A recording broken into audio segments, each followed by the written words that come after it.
والمؤسسات والترابط المؤسسات بين البلدين. وأريد أن أؤكد على العلاقات الثنائية، على ضرورة تقوية العلاقات الثنائية بين البلدين. وخلال زيارتي ونتطلع إلى تقوية العلاقة مع الجانب الحكومي والجانب والقطاع الخاص أيضا في العراق. وأنا أتطلع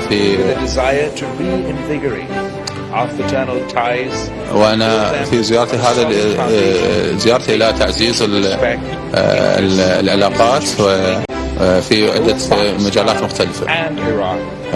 كل العراق والباكستان لقد أبدوا إلى مرونة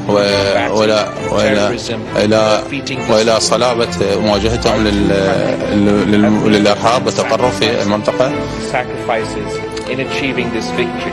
وإلى أهمية التضحيات التي قدموها في تحقيق هذا الانتصار.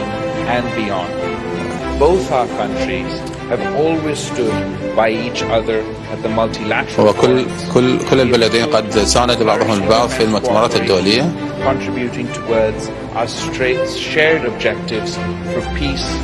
وقد ساهموا في دعم السلام والأمن والاستقرار في المنطقة، ويسعون كما إلى إعادة بناء وتحويل كلا